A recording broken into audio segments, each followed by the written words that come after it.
Bienvenidos a Neuralizados. Si creías que otros podcasts de cine eran buenos, con nosotros se les va a acabar la bicoca. Desde la época del podcast digital te traemos celuloide a capazos. Os traemos el mejor análisis desde que analizaron la orina de tu abuelo. A donde vamos no necesitamos carreteras. Ven y prepárate para ser neuralizado.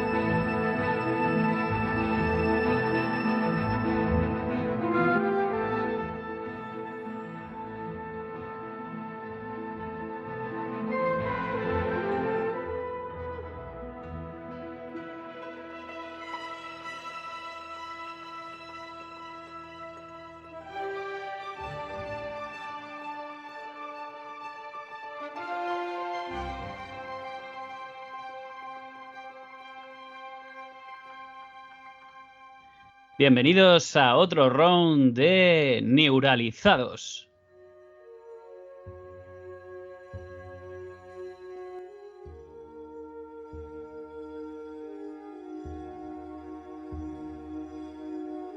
Hoy es un episodio atípico y especial.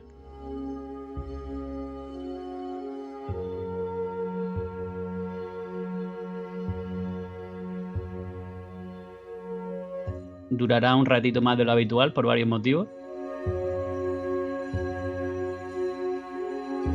El primero es que esta vez contamos con dos de nuestros invitados habituales. Gracias por compartir este rato de nostalgia con nosotros, con nuestros seguidores o seguidor.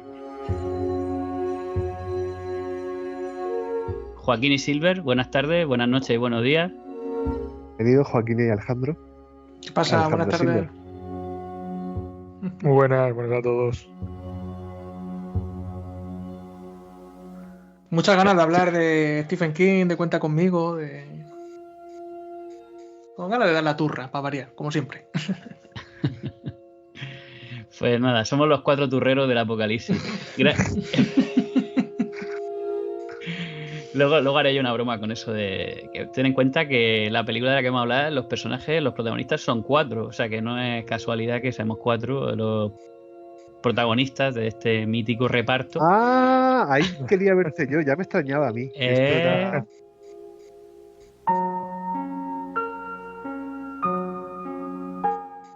Cada uno representa a uno de ellos. No, hasta ahí no he llegado. Hasta ahí no he llegado. De hecho, me costaría mucho saber cuál de ellos soy yo. Yo creo que estoy en fase de ser el chico de la tarta, que no sale como protagonista, el que vomita. Yo a lo mejor, hecho, por los traumitas que tengo que recuperarme, a lo mejor soy el niño este que está pillado por el tema de ser un soldado. El que interpreta a Corey Feldman. Sí.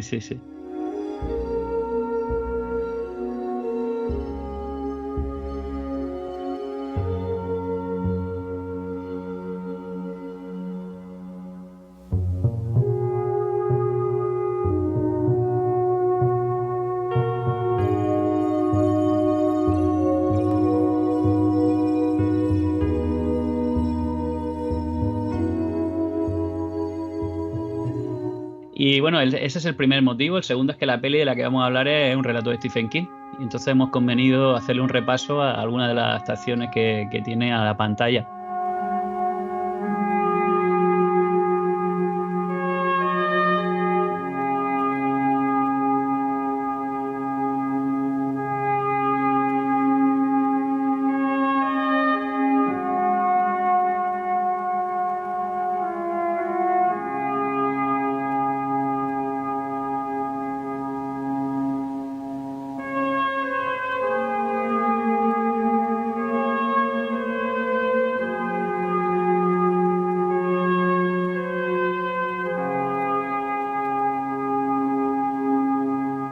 Y hay un tercero, es que es una película generacional y, como he dicho, pues cuenta con 4 actores protagonistas y alguno que otro mítico de reparto que la convierten en una cool movie ineludible.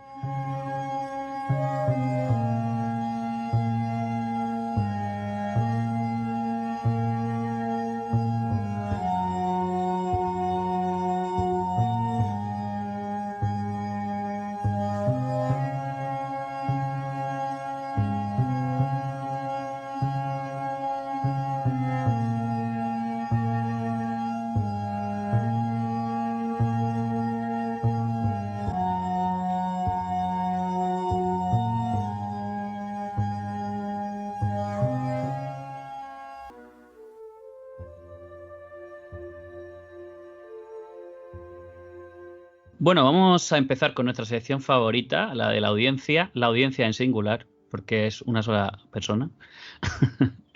¿Acaso todas son un western?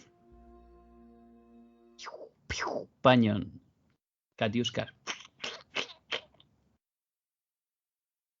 En el mes pasado analizamos la película Horizonte Final.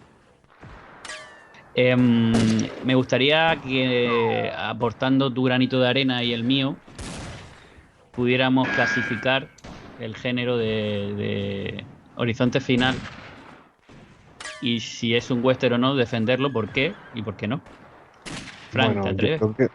yo creo que la película admite fácilmente ser un western, siempre que tengamos en cuenta el género del Weird West, de que no se ha repasado tanto en el cine. De hecho, en el cine tenemos ejemplos bastante infames como Wild Wild West. No sé si lo mencioné en alguna otra entrega de Neuralizados, pero sí el western que juega con la frontera como un lugar en el que se abre espacio al oculto, pues esa frontera que vendría a ser efectivamente el oeste americano, como pueda ser desde Oklahoma hasta California, puede ser también lo que hay más allá del cinturón de asteroides y plantearnos que la órbita de Neptuno es la nueva frontera, pero no es la frontera al espacio, sino la frontera hacia otra dimensión, hacia el lugar desde donde viene el mal, por así decirlo.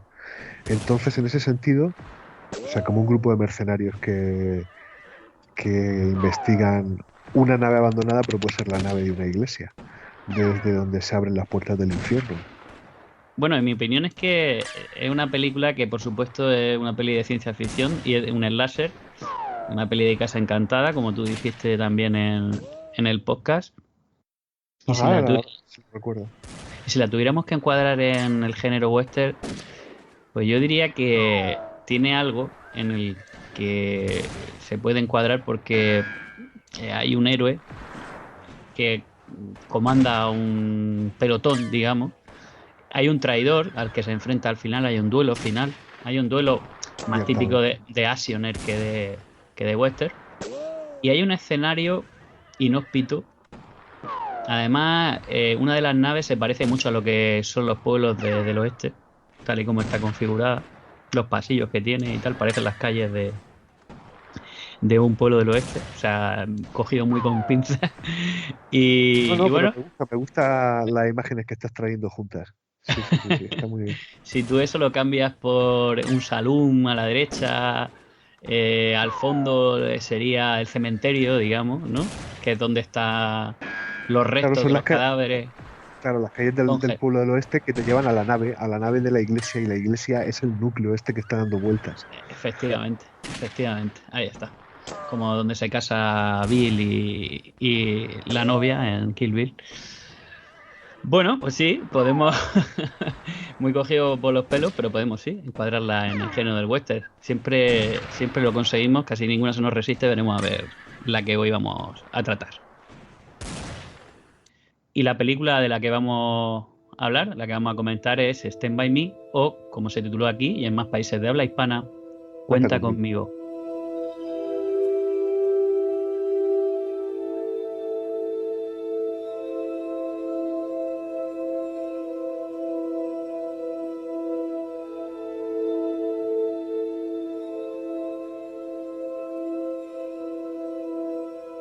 Como no podía ser de otro modo, este programa está dedicado a la memoria de River Phoenix.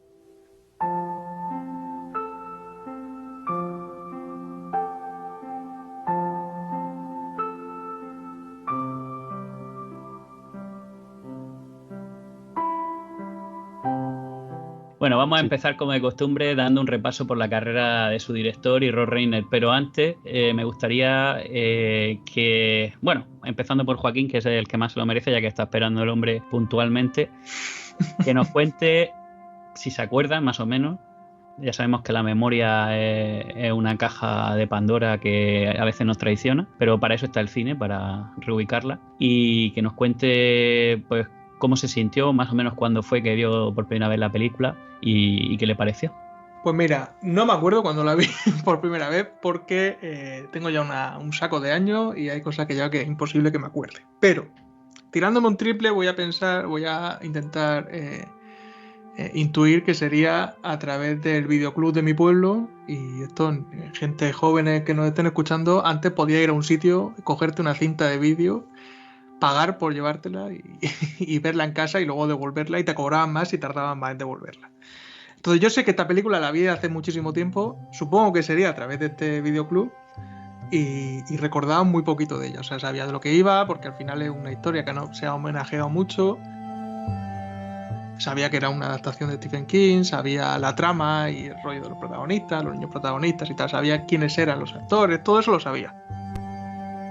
Pero no me acordaba de casi nada. Y hace poco la he vuelto a ver para el podcast y me gusta mucho, me lo pasa muy bien. Y eso como reencontrarse un poco con viejos colegas, ¿no? Porque esta peli yo en su momento la vi varias veces, recuerdo, y la he disfrutado muchísimo. Pero ya te digo que no recuerdo en concreto el momento en el que la vi, ni porque fue hace muchísimo tiempo. Estoy hablando de un videoclub, pues imagínate. Un videoclub que llevará cerrado ya mínimo 20 y tantos años, pues imagina. Pero es una película, no sé, que la trama que plantea y los personajes que salen y el hecho de que sea una historia de Stephen King sin ese componente de terror, pero que, bueno, se puede rascar algo por ahí, ¿no? En alguna de las cositas que pasan y del escenario que plantea. No sé, la he disfrutado mucho. Así que nada, a ver ahora qué comentamos de ello. No, I won't be afraid. Oh, I won't be afraid. Just as long as you stand by me. So darling, darling, stand by me. Oh, stand by me. Oh, stand by me. Qué temazo Stand By Me, ¿no? Qué reencuentro más apetecible, la verdad. Y nada, Alejandro, me gustaría saber tu opinión. ¿Qué sentiste? Si te acuerdas el nombre del videoclub donde la alquilaste. Pues mira, pasa más o menos como a Joaquín, que no recuerdo exactamente qué estaba haciendo o dónde estaba la primera vez que la vi, pero me suena, me quiere sonar de que fue un momento en el que estaba, por la típica tarde, a lo mejor era un crío, a lo mejor tendría a lo mejor 12 años o así. Y estaba a lo mejor viendo la tele con mi familia, la típica película de sábado de la tarde, ¿no? Que ponen en televisión, que solía verlo mucho en familia. Pues me suena haberlo visto en este momento de la infancia, ¿no? Pero, repito, no sabría exactamente pero yo tiraría por eso sería lo más probable.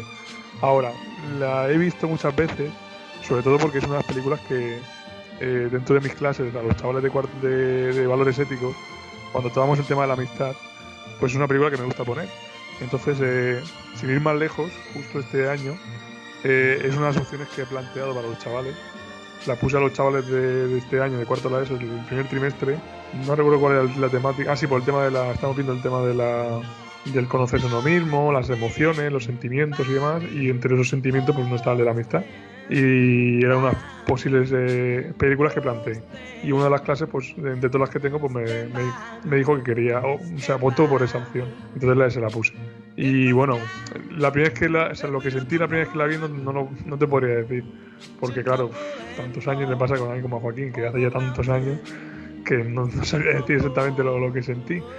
Más que nada también, sobre todo porque pues quizá esa visión, bueno, ese tipo de aventura que corren los protagonistas, pues yo sí lo he vivido. Es algo que he vivido en plan de ir con mis hermanos y algún amigo y en plan de aventuras por ahí, salirse fuera y recorrerse, no a visitar un cadáver evidentemente, pero sí a correr aventuras por el campo, ¿no? Yo sí lo he hecho. Entonces me imagino que cuando lo vi por primera vez en la película, pues me dijo, anda, mira, Se lo pensaría yo también, lo que hacemos nosotros, lo hago con mis hermanos y mis amigos. Entonces, quizá veis reflejado un poquito en los protagonistas. ¿Quién no ha vivido una aventura con una cabaña de madera en un árbol? O en un verano de estos que te reencuentras con gente desde hace un año y el tiempo cuando eres niño pasa a una velocidad distinta, como dicen en la película, dice, pasó hace mucho tiempo, dice, bueno, si lo medimos en años, ¿no? ¿Cómo fueron tus veranos, Fran? Bueno, mis veranos ocurrían en un pueblo con un nombre un tanto llamativo, ocurrían en El Mojón, que es un pueblo que está a caballo entre la Torre de la Horadada y San Pedro del Pinatar. De hecho, creo recordar que esto lo he mencionado en alguna ocasión. Y esto me viene al pelo para hablar de lo que me ha inspirado la película, porque bueno, yo la película no la vi en su día. Aquí las lagunas cinematográficas que suelo tener pues me han vuelto a jugar una mala pasada. Pero en cierta manera es como si lo hubiera estado viendo toda la vida, porque todos los referentes a los que, o sea, en que se han basado en esta película, pues los he ido mamando y es lo que ocurre con las historias que tienen un cierto calado universal, que aunque no las hayas visto, te conoces ya la historia. Entonces, volver a encontrarte con la historia o encontrarte por primera vez en el cara a cara con la historia propiamente dicha, es como reencontrarte con un viejo amigo que ha estado ahí todo el tiempo. En ese sentido, esa es la sensación que he tenido, reencontrarme con una historia que ya conocía, con una historia con elementos arquetípicos, con elementos del arquetipo del paso a la edad adulta. Y luego me gustaría profundizar más en este tema, pero bueno, tú no me has preguntado por la película, tú me has preguntado por mi infancia. Pues mi infancia fue en un pueblo costero en el que nos gustaba mucho, a los que estábamos ahí, a veces jugábamos a que era un pueblo del oeste, porque tenía el tamaño pequeño perfecto como para ser un pueblo del oeste. Ahora algunas de las urbanizaciones han hecho que crezca, que casi se fusione con los municipios de los que realmente depende. Pero entonces era como un pueblo muy pequeño, como pudiera ser, por ejemplo, más al sur los Urrutias o los Nietos, ¿no? Y para quien conozca un poco la geografía de la región de Murcia, quiero decir, pero quien no, que busque un mapa, que eso también es una aventura. En cualquier caso, jugábamos mucho a que era un poblado del oeste, además había casas como de madera, que en cierta manera tenía ese elemento. Jugábamos a veces a que éramos policías y cacos, pero así como en una especie de buddy movie, ¿no? De policías. Llamábamos, en cierta manera, con cierta ironía y con cierta retranca, al mojón le llamábamos Mojón City. Entonces mi infancia fue una infancia de Mojón City, siendo un crío con bicicleta y también yéndome por ahí, yéndome a las salinas de San Pedro y efectivamente teniendo aventuras. No todos los recuerdos son buenos, tengo recuerdos agridulces porque la verdad es que mi infancia fue un poco... me costaba un poco adaptarme con otros compañeros y tal, pero con el tiempo he llegado a darme cuenta, quizá influido por la gafas de la nostalgia, pero también porque uno empieza a ser más ecuánime con las cosas que le han pasado y a perdonarlas precisamente porque ha pasado el tiempo, que no fueron momentos tan malos. Yo tenía mi grupo con el que me juntaba y me gustaba irme solo a la aventura, irme, yo te digo, a las salinas, hasta la propia Torre de la Horadada, y ir con la bicicleta de aquí para allá y darme auténticos golpes con la bicicleta. Yo me acuerdo una vez que chocó contra una maceta enorme de estas que son como volardos, y que la bicicleta da trompos e irse a tomar por saco y yo caer, o sea, hacer un arco y saltarme la maceta y caer de frente con el suelo. Que como los niños son de goma, no hubo ninguna lesión cerebral aparente, pero quiero decir que sí que tuve momentos muy de cabra loca por ahí, por el pueblo. La casa que entonces era de mis abuelos se vendió y me fui yendo ya más para la zona de Santiago de la Ribera. Pero vamos, tengo recuerdos de infancia y de pueblo y de bicicleta y de aventura que el tiempo necesariamente ha tenido que poner en valor para poder entender mejor cómo soy. Y bueno, y también esa película ha formado parte de eso, ha formado parte de despertar esos recuerdos, y o sea que en ese sentido me quedo con una grata sensación que me gustaría explorar más tarde. Y espero no haberme enrollado mucho. Y Lari, es que me has preguntado una cosa que me ha Esto que, llevado a... esto que comenta Fran es un poco, o sea, esto va a quedar un poco carca, pero ha comentado Silver que le pone a sus alumnos esta película y me cuesta ver a críos ahora de 12, 13, 14 años que se puedan ver identificados, porque cuesta ver a grupos de críos en las mismas zonas donde uno ha crecido, ¿no? Y ha jugado de esa forma, se ha ido a vivir aventuras y tal, ahora es más difícil ver sea porque están con otras cosas, sea porque ahora todo el mundo tiene videoconsola y tienen cosas más interesantes que hacer, ¿no? Pero Yo no sé si eso es carca, curioso. pero puede ser.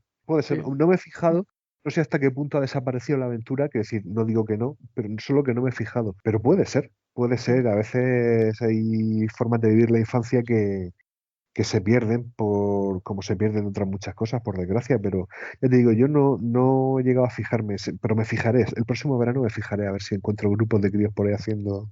Seguro que sí, es perspectiva mía, que soy ya muy carca y todo eso, seguro. Y es como, los niños ya no saben disfrutar, ¿no? Y no saben, pero seguro que sí, seguro que sí. Pero vamos, es curioso eso porque al final yo creo que probablemente los 4 que estamos aquí por edad, verlo un poco reflejado en los protagonistas de la peli, nos tiene que pasar seguro, ¿no? O sea, yo vivía al final de pequeño en una zona cercana donde vivía Fran, en unas casas que eran de trabajadores de una empresa muy grande que cuando se acababa el turno de trabajo, los críos, que éramos 4 críos que vivíamos allí solos, teníamos todo el terreno de la empresa con maquinaria pesada para estar por ahí haciendo el cabra, que en teoría estaba prohibido, pero evidentemente te lo pasaba la prohibición por el forro.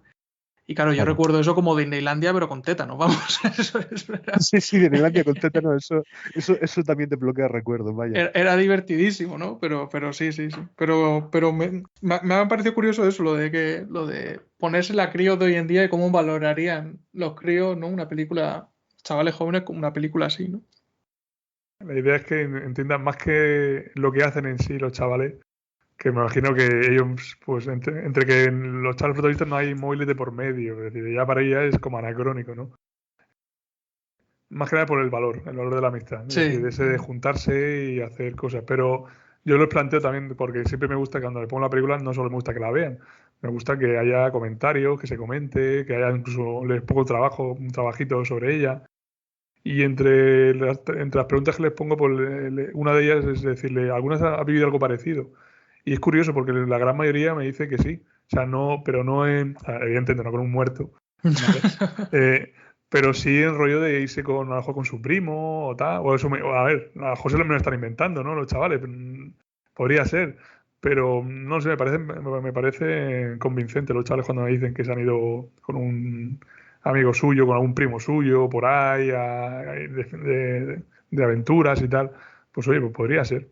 No Hombre, digo yo yo que que no. rompo la lanza por Joaquín, yo entiendo que es verdad que ahora los entretenimientos que están detrás de una pantalla, y tampoco quiero parecer yo carca, quiero decir, pero es verdad que están más presentes. Pero yo creo que a lo largo de una infancia probablemente haya tiempo para todo. O sea, y no creo que bueno, o sea, la gente sigue haciendo amigos, la gente sigue teniendo familia, y un crío que en un entorno explorable lo va a acabar explorando porque es lo que hacen los críos. Entonces, yo creo que eso es difícil que completamente se pierda. Puede ser que las consolas, el smartphone y todo este tipo de cosas que antes existían cosas parecidas, pero no eran tan accesibles, pues les vayan secuestrando un poco, pero no creo que acaben nunca con ese espíritu de aventura. Yo creo que eso va a estar, mientras haya humanidad, yo creo que va a haber niños aventureros, aunque De sea hecho, entre... yo soy un ejemplo, es decir, yo me crié entre consolas y a pesar de tener las consolas, sí es cierto que no es que tuviera último modelo, ¿no? de la época, pero vamos, que he convivido con consolas, tenía la Game Boy, tenía la NES y incluso tenía ordenadores. A pesar de las consolas, no me ha impedido el vivir estas aventuras con mis hermanos y mis amigos. En mi caso se dio una cosa que yo creo que ya sí que es complicado que se siga dando. En mi casa teníamos PC, o sea, mi padre tenía PC y compraba juegos de ordenador y yo más o menos le veía jugar o jugaba yo tentativamente algún juego y eso estaba, pero la casa de la playa no tenía ordenador. Ahora como es portátil, o sea, el portátil se ha abaratado y tiene más prestaciones, te lo llevas a donde sea y ya está. Pero claro, el ordenador de torre, el que tenía la melodía de Windows 95 y el que era blanco y todo eso, eso estaba en Murcia. Y yo cuando me iba al pueblo, entre comillas, me iba al Mojón, pues allí se dejaban aparte ciertas cosas electrónicas y jugaban más de... Que decir, que también que digo todo esto, que lo digo en cierta manera, con gafas de color de rosa, también había momentos de aburrirse. Yo había sobremesas que no había nadie en la calle, que había un sol de justicia y que mis abuelos y mi madre y mi padre estaban echándose la siesta, pues yo como crío bien movido que era, decía, joder, pues aquí no hay nada que hacer, ¿no? Pero aparte de esos momentos de aburrimiento, también había muchos momentos de construirte tu propia aventura. Y no digo que eso se haya perdido, pero quiero decir, sí creo que se ha perdido la limitación tecnológica de decir, no juego con ordenador porque aquí no hay ordenador. Eso sí puede que se haya perdido. Bueno. Ha dado de sí, entonces, la nostalgia por lo que veo. Y me acuerdo también de mi infancia porque, bueno, había unos caminos de cabras por todos lados con mojones constantemente. Pero al mismo tiempo, me gustaría, sin explayarme muchísimo, hablar de Sucina, que es un pueblo de donde yo me crié, en el que no había más remedio que... No está en Oregón, pero está en la Murcia profunda, que viene a ser algo similar, sin tantos lagos y sin tantos, bueno, campos de trigo. Poco casi más Nuevo México que Oregón, ¿no? Sí, sería más del sur que de hecho, me imagino que lo sabéis, pero casi todas las novelas de Stephen King están ambientadas en Maine.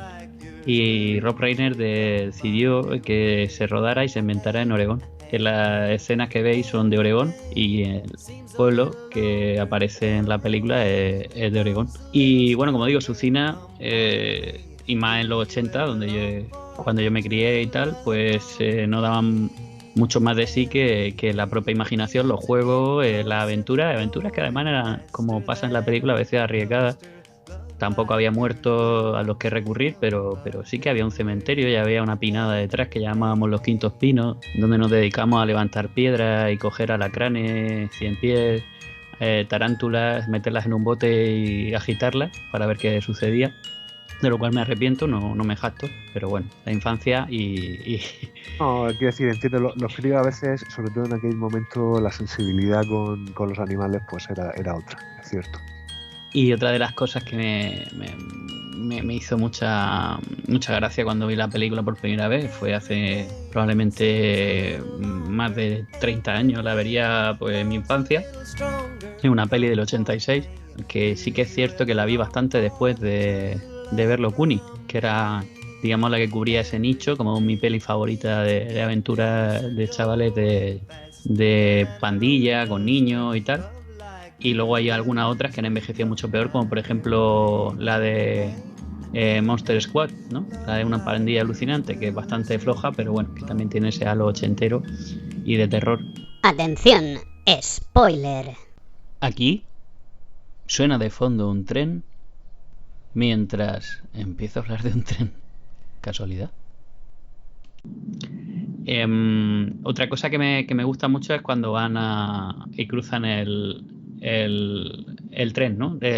No había vías de tren cercanas, pero sí que había una estación abandonada, que es la estación de Riquelme, que ahora han hecho una hacienda allí, y yo veía pasar el tren por ahí y siempre soñaba que bueno, que cogía ese tren y me iba lejos, porque la verdad que no teníamos mucho más que hacer que imaginarnos esos viajes. Esta película es una película de viajes mentales, de cambio de paradigma, por supuesto de la amistad. Hay un director detrás, además de un gran relato, que es Rob Reiner, director que ya ha hecho algunas otras adaptaciones, como decíamos, a la pantalla de Stephen King. Podríamos mencionar algunas de las adaptaciones que tiene. Yo creo que es uno de los mejores adaptadores de Stephen King, y además es precursor del falso documental. También es muy bueno en comedia y es uno de los directores más versátiles, olvidados y talentosos de su generación. Logró, digamos, su punto álgido primero como actor en la década de los 70 y después pues dio un salto importante a la silla de director, ¿no? Desde mediados de los 80 con esta peli. Pero anteriormente pues fue productor y guionista de películas de Woody Allen como Bala sobre Broadway, que es una de las mejores pelis para mi gusto de Woody Allen. Y luego mucho después pues volvió a ser célebre por su adaptación del Lobo de Wall Street. Pero fue durante la década de los 80, o más bien desde el 84 al 94 aproximadamente. Yo tengo la teoría, no sé si convendréis conmigo, que las décadas en realidad no empiezan en el 80 y terminan en el 89, sino que empiezan a mitad de cada supuesta década, ¿no? Para mí, las vanguardias se asientan cuando ya más o menos llevan 4 o 5 años las décadas y se ha dejado atrás la estética de la década pasada, ¿no? Entonces yo creo que el 80, por ejemplo, el 81 todavía tiene muchas cosas de los años 70. Sin embargo, el 84, 85 ya empieza a ser puro 80. Puro 80. Y todavía algunas pelis de principios de los 90 tienen todavía esa atmósfera ochentera. No, Y estoy de acuerdo, quiero decir, o sea, estéticamente no es hasta que ha pasado, o sea, quiero decir, una década te dice más sobre lo que tiene de propio a finales que a principios. A principios de los 90 todavía hay excesos barroquismos que tenemos más identificados con la década de los 80. Del mismo modo, la década de los 80, muy, muy, muy a principios, pues no identificas muy bien una película del 81 comparada con una del 79. Sin embargo, efectivamente, bueno, si tomamos también es verdad que las décadas son una forma de referenciar una situación en el tiempo, pues también un poco aleatoria. Pero sí, o sea, cuando hablamos de que una década ha supuesto un salto con respecto a la anterior, no es un salto inmediato, es un salto que necesita un tiempo para sentarse. Yo tengo que decir de este hombre que enlazó dirigiendo Cuenta conmigo, La princesa prometida, que me parece, bueno, iba a decir la mejor película del mundo, pero bueno, no es la mejor película del mundo, pero está ahí. Cuando Harry encontró a Sally, Misery y algunos hombres buenos. Todo eso lo dirigió, no en años consecutivos, pero son películas que dirigió este hombre de seguido. Un pedazo de director, ¿eh? O sea, quiero decir que el tío tiene una trayectoria que se ha ido diluyendo con los años, ¿no? Pero poca broma, ¿eh? O sea, esos años 80, mediados de los 80, finales, principios de los 90, enlazó ahí buena mierda, como dicen ahora los jóvenes. Sí, sí. De hecho, la iba a mencionar ahora. Algunos hombres buenos del 92, que seguramente es la peli más típica de su carrera, no tiene nada que ver con las otras que hemos mencionado. Y bueno, es un drama bélico que tiene una serie de giros bastante chulos. Sobre todo, uno de los valores que tiene Rob Reiner es que deja mucho a los actores y enfoca mucho a los personajes y a los actores sin manierismos, ¿no? Le deja mucho protagonismo sin aspaviento y que sean los propios actores y la propia historia la que tome el protagonismo. No aparece detrás de la cámara y no es un director, autor de esto que pedante, que constantemente está intentando hacerse notar, sino todo lo contrario, ¿no? Deja que sean los personajes los que tomen protagonismo y eso pasa en algunos hombres, ¿no? Algunos hombres buenos. Una de las mejores actuaciones de esa época de Tom Cruise, que venía a hacer películas bastante más light, digamos, con menos carga dramática. Y aunque todavía tiene, no sé si la habéis visto hace poco, yo sí, todavía tiene algunas de sus tics de los años 80, sobre todo al principio, que parece el típico cadete, por un lado muy creído y tal, pero poco a poco, conforme la película se va desvelando como un thriller bélico y más oscuro, pues ahí él va cobrando una cierta madurez, ¿no? Y por supuesto Jack Nicholson, que se sale en esa película, también lo hace muy bien Demi Moore, y la verdad es que están los tres genial. Y es una gran película. Y luego, por supuesto, La princesa prometida. También es generacional. No descartemos que nos encontremos dentro de unos meses hablando de ella, porque es una película de culto y aquí solo hablamos de cine de culto. Espero tu llamada. Por supuesto. La señal es posible que la reciba. La señal de Skype. Y bueno, ahí mete todo el humor negro del que es tan proclive, sobre todo en los 70, como decíamos, como actor, porque es una película de fantasía, pero con muchísimo humor, a diferencia de otras películas, es más autoconsciente, ¿no? De otras pelis de este tipo, ¿no? Tú ves, por ejemplo, qué sé yo, Legend o La historia interminable, la propia Willow y tal. Son películas un poquito más intensas, se toman más en serio a sí mismas. Sin embargo, La princesa prometida parece casi una spoof movie del género, ¿no? Y sin embargo parece una peli que se ha hecho con mucho cariño al mismo tiempo, ¿sabes? O sea, no se toma en serio a sí mismo, pero lo hace muy bien. Cuando Harry encontró a Sally, es una de las mejores comedias románticas de todos los tiempos para mí, sin ninguna duda. De hecho, de las pocas que todavía para mí han envejecido bien y que se conservan con también hablamos de actuaciones de actores, Billy Crystal tremendo y Meg Ryan también. Por supuesto, la que vamos a seguir hablando, Stand By Me, que además es una adaptación de Stephen King y no es la única que va a hacer, y no es la única potente, porque esta mañana yo he visto Misery y bueno, es el duelo, el tándem de actuaciones de James Caan y Kathy Bates es brutal. O sea, ellos dos sostienen la película totalmente. O sea, es alucinante. Te metes totalmente en la piel de James Caan o incluso a veces de Kathy Bates. Puedes entender ese fenómeno fan y esa psicosis, ¿no? del personaje por momentos. Y Qué miedo da Kathy Bates en esta película, ¿eh? O sea, tremenda. Además, una actriz que empezó siendo, no me acuerdo si camarera o algo así, y bueno, poco a poco la fueron introduciendo y una actriz talentosísima, o sea, una actriz muy natural, además muy versátil, una pedazo de actriz tremenda. Esa sería más o menos, ¿no? Las pelis, no sé si tenéis alguna más, pero vamos, pasando un poco ya de Rob Reiner a la peli que nos ocupa, Stand By Me, me gustaría hacer un repaso por algunas curiosidades y escenas.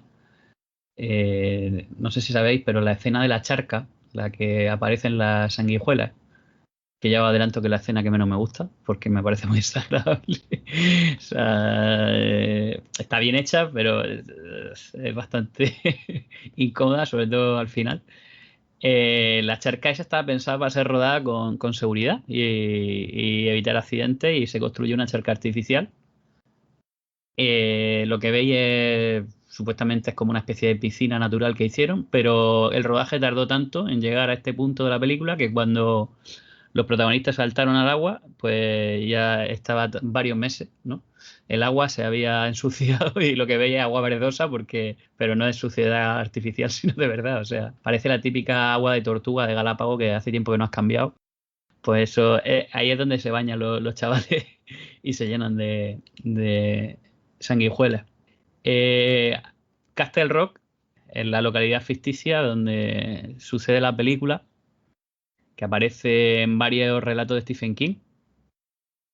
El matón del pueblo, que lo interpreta Kiefer Sutherland, en Merrill, aparece décadas después en La tienda. Y ahí también en Castle Rock. No sé si habéis visto la peli de La tienda, una peli también, una actuación de Stephen King, un poquito más B-movie, en la que aparece un tipo que parece ser el diablo y está bastante chula, tiene un tono ahí gótico, a mí me gusta. No tiene nada que ver con esta. O sea, esta, como ha dicho Joaquín, es una película que no tiene ese halo, esa atmósfera terrorífica, pero se nota por el tipo de relato que está desprovisto de las dosis de terror, pero todo lo demás es puro Stephen King.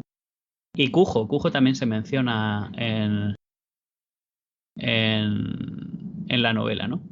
Luego tenemos el tema de las sanguijuelas, que parece ser que eso que pasa en la peli y en el relato también le pasó a Stephen King o algo parecido. Tuvo un momento, en una experiencia personal en su niñez que le pasó factura y por eso lo refleja aquí. Y luego hay una relación también con Cadena Perpetua. En Cadena Perpetua, en el libro en el que aparece el relato del cuerpo, de Body, que es el relato original que se basa Cuenta conmigo, se llama Las 4 estaciones, y aparece también el relato de Rita Hayworth y la redención de Shawshank, que es de Shawshank Redemption, que es el que se basó la película Cadena Perpetua. Es decir, que parece ser que el libro que inspira esta película contiene algunos de los relatos que luego se han adaptado al cine. Uno de ellos es Cadena Perpetua. Entonces son dos de las adaptaciones del cine de obras de Stephen King que son más aclamadas, ¿no? Yo diría que 2 de las 4 o 5 mejores, sin duda. Sí, esa predilección que tiene King, no solo porque haya elementos que sean comunes a todas sus historias, sino porque haya personajes, ¿no? Y ubicaciones. Y creo que en el relato que adapta esta peli decían que el que mata al colega de mayor había cumplido condena en Shawshank, o uno de los protagonistas cumplió condena. O sea, que al final crea ahí su propio universo, ¿no? Más allá de esos elementos comunes como, yo qué sé, esos bullies psicópatas que hay en muchas historias de Stephen King, que como... entiendo que quiera meter esos actos de acoso, ¿no? Y de bullying, de niños que sufren bullying, Pero, coño, es que también, como tanto en It como en esta, a los personajes que pone haciendo bullying, se lo pone haciendo una cosa, casi le quema el ojo uno de ellos. O sea, lo pone a un nivel bastante psicotrallas. O sea, es bastante Sí, jodido, sí, sí, sí. aquí a Corey Feldman, el personaje de Corey Feldman, su padre le ha tuturrido la oreja y se la ha dejado hecha Eso también, una por ejemplo. panceta de Sí, bacon. sí.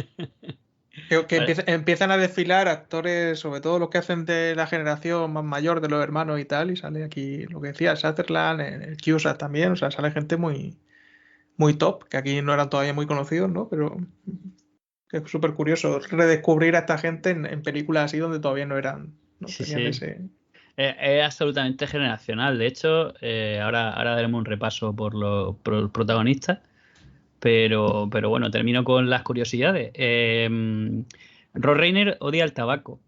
De hecho, en la peli no paran de fumar todo el tiempo y él lo que hizo es que, pues bueno, como por exigencia del guión no podía hacer otra cosa que rodar escenas con tanto chavales como adolescentes fumando y tal, pues utilizó hojas de repollo secas en lugar de tabaco real.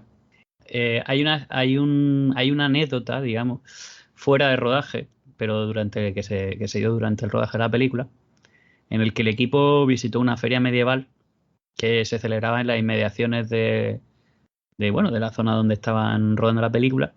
Y alguien compró allí, en esa feria medieval, galletas artesanales y no se dieron cuenta que tenían marihuana. Y cuando se comieron las galletas, pues muchos de ellos sufrieron efectos durante horas. No sé si alguna de las escenas están bajo los efectos de la galleta alucinógena, pero bueno, se ¿Pero podría te haber dado el refieres caso. a los chavales o Eh, en es general a todos? pues no lo sé. O sea, Kiefer Sutherland es el que cuenta esta anécdota. Con lo cual, como son niños, quizás no han querido decir quién es. Bueno, no descartaría. Corey Feldman a esa edad ya era una estrella y al poco le dio la droga. Y bueno, y ya sabemos cómo acabó River Phoenix, ¿no? O sea que es posible que todo empezara ahí. Niños, no fuméis, que es muy malo, pero a cambio tomaros esta galleta con sustancia. Alejaros del tabaco, pero comeros esto que vais a flipar. Galletas vitaminizadas. Bueno, pues luego culo grasa y los vómitos, que es la escena esta de la tarta, se hizo con queso fundido y con arándanos, que dice, joder, yo le he dado, estaba hoy comiendo y he visto la peli y justo en esa escena le he dado para adelante porque me da mucho asco y al mismo tiempo me encanta la tarta con arándanos y no quiero aborrecerla. Sin embargo, es una escena muy naif. O sea, da asco, pero al mismo tiempo es enternecedora, ¿no? Es como que te da pena y ese personaje como que parece que sacado de un cuento de Roald Dahl, ¿no? Ahí metido. Tiene un momento en el que te da la sensación que ese chico existió y que vivió en ese pueblo y que merece un spin-off, ¿no? Se podría hacer una historia con él. Me sorprende mucho, aunque sea una cosa extraña en la que fijarse, cómo ese personaje se bebe supuestamente una botella entera de aceite de ricino, que no necesita mucho aceite de ricino para tener, no sé si me explico, o sea, si lo que quieres es provocarte el vómito con un vomitivo, o sea, no necesitas una botella entera de un aceite que mucha gente ni siquiera considera apto para el consumo humano es una barbaridad.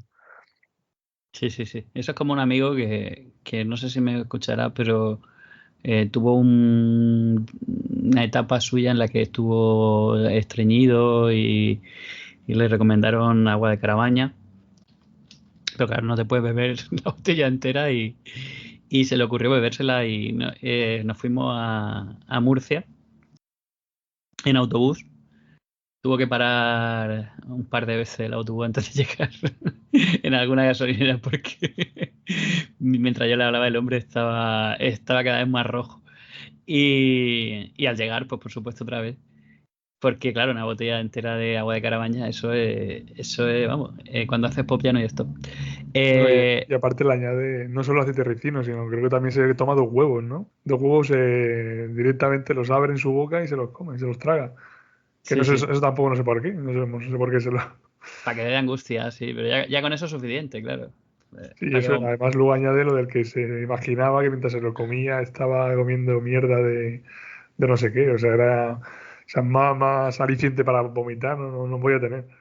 Sí, la idea es que se vengue y sea lo más asqueroso posible y lo más potente lo que arroje sobre ello.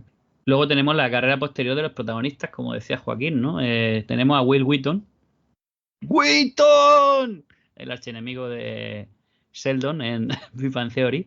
O Jerry O'Connell, que es el chico gordito que aparece en la peli que cuenta que ha visto el cadáver. Bueno, sale en series tanto uno como el otro y bueno, han tenido una carrera bastante prolífica, irregular, pero bueno, son muy conocidos. Y luego Corey Feldman, que iba de todos los que había ahí, prácticamente junto a River Phoenix, de los cuatro, ¿no? Digamos, era el que más apuntaba. Y que en ese momento ya era una estrella infantil.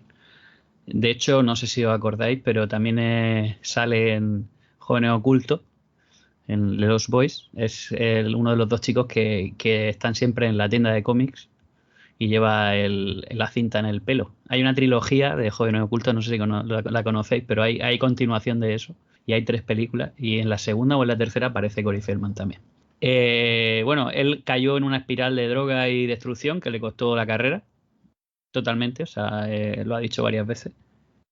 Y aunque estuvo relacionado con Michael Jackson y hace poco salió un documental en el que se decía que Michael Jackson estuvo involucrado activamente en asuntos de pedofilia y tal, él fue amigo suyo y lo ha defendido bastante. Corey Feldman es un personaje bastante polémico, pero totalmente unido a esta década. El caso así más dramático es, por supuesto, el de River Phoenix, considerado por mucha gente pues uno de los actores jóvenes más prometedores de Hollywood. Murió como consecuencia de una sobredosis de heroína y cocaína. Tenía 23 años cuando murió. Sí, en un local de Los Ángeles que, si no me equivoco, era propiedad de Johnny Depp. Eso es, sí, o lo sí. ha sido. Sí, era entonces propiedad de Johnny Depp. De hecho, creo que lo cerró un tiempo. Sí, y acompañado por John Frusciante de los Red Hot Chili Peppers. O sea que se dio toda una confluencia de famosos bastante drogotas y estos han aguantado, pero él no aguantó en ese momento la tralla que se estaba dando, por desgracia. Sí. Lo que le dijo River Phoenix a su hermano hace poco cuando Joaquin Phoenix recogió el Oscar por Joker, le dijo, vas a volver a actuar y serás más conocido que yo. La carrera de River Phoenix apuntaba a muchísimas maneras, pero Joaquin no despegaba y además se sentía complejado. Además, según él no se lo preguntó, se lo dijo directamente y dijo que estaba en deuda con él porque actuar le había dado una vida increíble, ¿no? Cuando en Toronto, no fue en los Oscars, fue en el Festival de Cine de Toronto cuando dijo esto. Aparte, aseguró que su hermano mayor le ayudó a redescubrir su amor por el cine y a superar sus primeras frustraciones como niño, actor, haciéndole ver la peli de Toro Salvaje. O sea, le obligaba a ver esa y algunas más así de Scorsese. Murió en la acera de Viper Room, un club nocturno de West Hollywood, en Los Ángeles, y que entonces efectivamente era propiedad de Johnny Depp. Entre los brazos de Joaquín y Rain, que era otra de las hermanas, y bueno, parece que la novia, que se llama Samantha Mathis, que también era actriz, sospecha que hubo algo ahí, ¿no? Que se pasaron y que nadie reconoció que han estado involucrados en una sobredosis en la que fue accidental por parte de los que estaban con él, ¿no? No solo él. Y dice, sé que estaba colocado, pero la heroína que le mató no apareció hasta que entramos en The Viper Room. Tengo mis sospechas sobre lo que sucedió, pero no vi nada. Dijo a The Guardian en su momento. A ver, si esto es lo de siempre, que nunca pasa nada hasta que pasa. Efectivamente. Pero bueno, vamos a comenzar con cosas más alegres. Empecemos por los éxitos. Y que no sé si os ha olvidado comentar que para conectar con lo que hemos visto anteriormente de Corey Feldman, que hace un cameo en El Vengador Tóxico. No sé si os acordáis de... ¿Sí? No tenía ni idea. Pues Corey Feldman hace un cameo en El Vengador Tóxico, en la 4 creo que era, si mal no recuerdo. Hace como de doctor o algo así, que está medio loco o algo de esto. Pero sí, aparece, hace un cameo ahí. Qué bueno. Esto es como... nuestro podcast va a acabar siendo como el cine de Tarantino, ¿no? Va a tener autorreferencias y van a aparecer huevos de Pascua, ¿no? En todas nuestras colaboraciones. Pues mira, esa, como hace mucho que no la veo, no lo recuerdo. Seguramente si lo vuelvo a ver, le estaré buscando ahí a Corey Feldman. Bueno, se ha quedado como actor muy residual.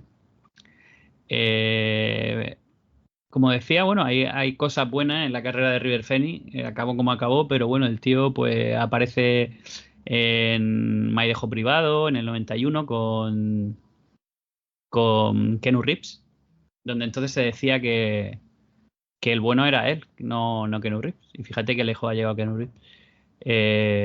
Hace de un joven homosexual con narcolepsia llamado Mike Waters.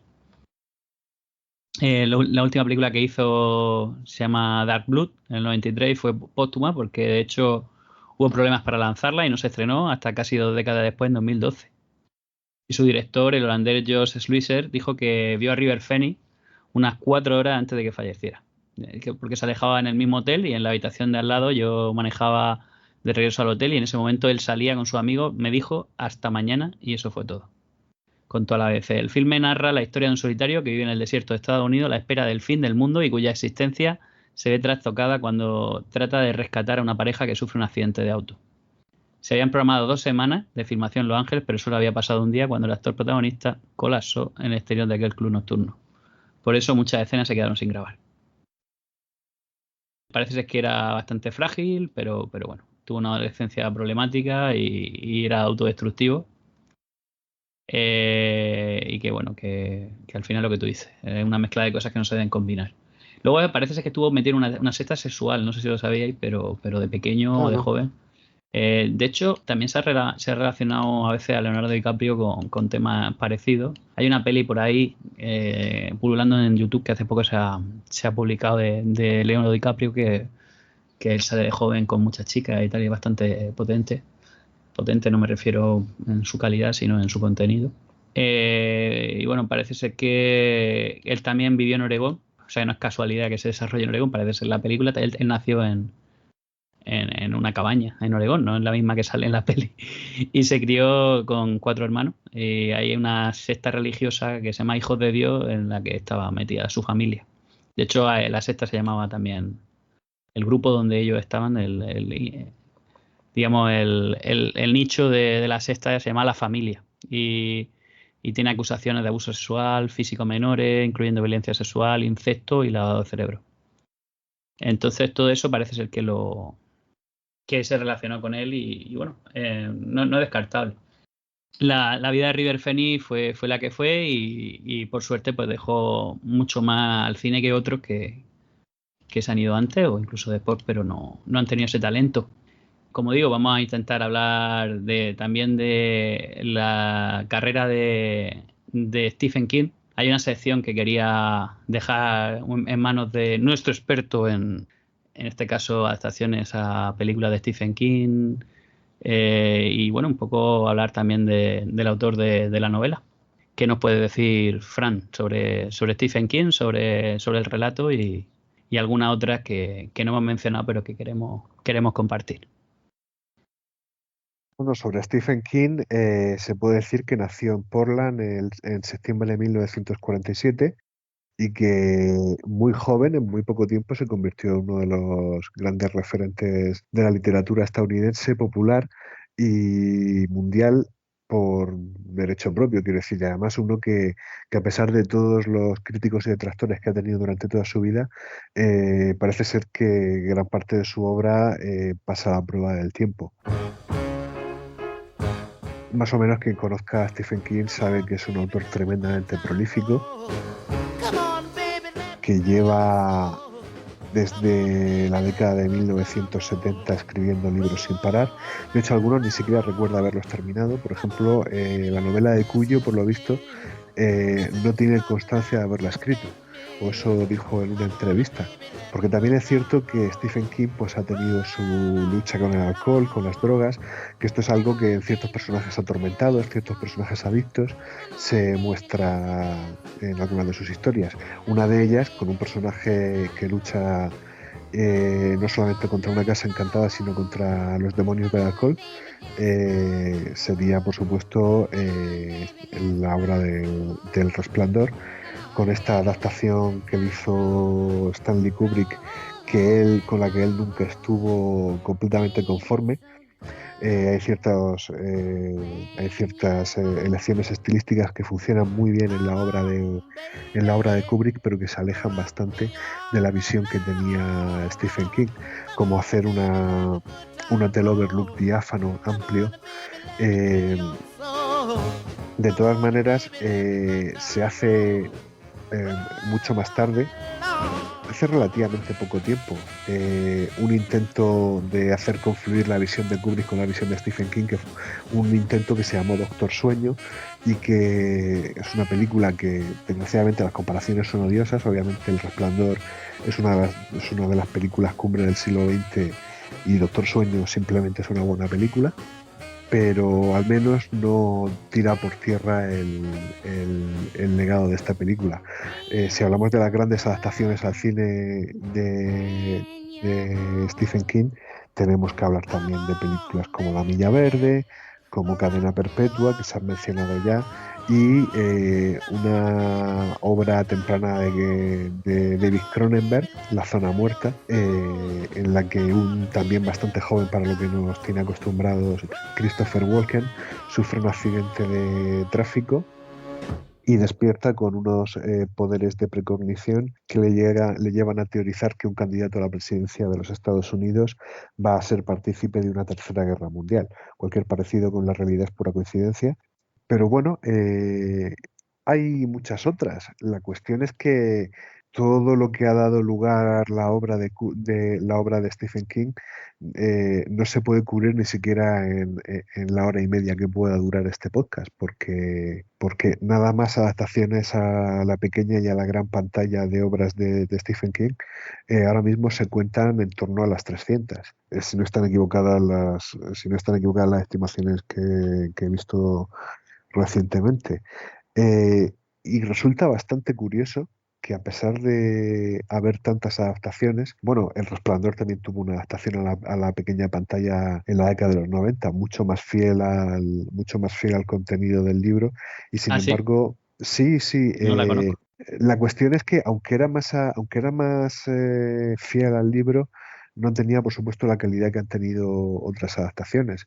Bueno, habría que hablando también de cómo ha habido muchas adaptaciones al cine, pero muy pocas adaptaciones al videojuego. Pero nada, eso me he acordado de Perseguido porque Perseguido, si no me equivoco, tuvo una adaptación para Commodore 64. Es que las primeras Joder. adaptaciones de Stephen King más o menos entran dentro de unas generaciones de consolas y de ordenadores personales que nos quedan muy, muy atrás. De hecho, llama mucho la atención que una de las adaptaciones de Stephen King más conseguidas sea en sí misma un videojuego muy, muy mediocre y muy olvidado. Sin embargo, no exento de cierto estatus de culto como puede ser La Mitad Oscura. Sí, Que además es la una, peli también está muy bien, por cierto. sí, la película está bien. El videojuego es una típica aventura point and click, pero sin el encanto de las grandes de Sierra o las grandes de LucasArts. Era LucasArts el que hizo. Es que a ver si me estoy equivocando. Esto lo Sí, digo sí, como sí, sí, sí, inciso. LucasArts, era LucasArts, sí. Vale, es que lo he dicho así de memoria. Digo, bueno, eh, digamos que como videojuego no estuvo al nivel de estas grandes aventuras de point and click como pudieron ser las buenas de Sierra, las de LucasArts. Sigue el mismo mecanismo de estas aventuras, pero no consigue crear ni una atmósfera ni un todo coherente. De hecho, ocurren cosas que se contradicen unas con otras. Que decir, el videojuego es un poco desastroso, pero precisamente tiene este estatus muy, muy de nicho porque por algún motivo no han entrado tan fácilmente las adaptaciones al videojuego. Claro que, por supuesto hay grandes videojuegos como pueden ser Alan Wake que beben del imaginario de Stephen King de una manera bastante clara, pero siempre como adaptaciones indirectas, o sea, como inspiraciones de estilo. Rara vez una novela se ha tomado tal cual en el mundo del videojuego haya resultado en algo memorable. Pero bueno, a lo mejor estoy mencionándolo en exceso, pero es que me llama muchísimo la atención, porque en todo este tiempo no paran de hacerse ni se espera en el futuro que vayan a dejar de hacerse adaptaciones de obras de King. Igual que no se espera que deje de escribir hasta que abandone los aposentos. Pero falta en el mundo del videojuego, ya lo digo, falta algo a lo que agarrarse. Y bueno, esto sería un poco todo, es decir, que sea un escritor muy prolífico, que ha dado muchas películas, muchas series, no tantos videojuegos, pero que todas estas adaptaciones se han dado dentro de un abanico de calidad que va desde lo más ínfimo hasta lo maravilloso. Y eso da muestra de la capacidad que ha tenido Stephen King para inspirar, para crear historias también que enganchan al espectador. Fran, han mencionado a Flanagan, bueno, han mencionado Doctor Sueño, que está dirigida por Mike Me he Flanagan. quedado con ganas de hablar de Que yo beso el suelo por donde pasa este señor. Yo también. Porque tremendo director. Y la mejor adaptación de Stephen King está por venir, porque este hombre va a terminar adaptando La Torre Oscura a serie de televisión en Prime Video. Y cuando salga eso, yo por mí se pueden dejar de hacer películas y series, que yo ya estaré satisfecho para el resto de mi vida. Porque recordemos que la película de La Torre Oscura no existe. Esa película que salió hace unos años no existe. Bueno, salió, pero como si no. Nada. Vamos a hacer un esfuerzo por borrar eso y obviar eso. Pero cuando este hombre termina adaptando... Y bueno, este hombre tiene Misa de Medianoche, que no adapta a Stephen King, pero tú ves Misa de Medianoche y estás notando, estás sintiendo la obra de Stephen King en esa serie. Porque hay muchos temas comunes, ¿no? En tanto la serie como en la obra de este autor. Así que...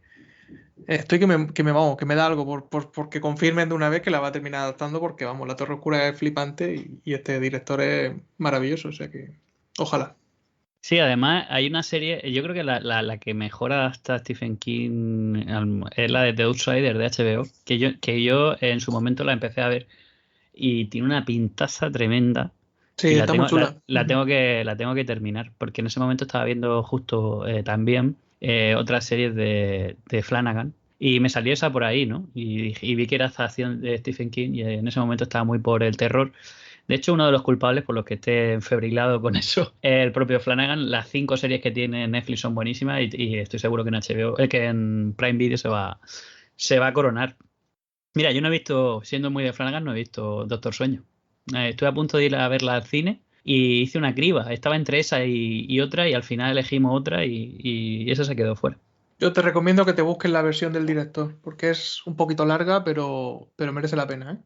Mejora bastante siendo que la versión de cine a mí me encantó, pero si puedes, búscate la del director.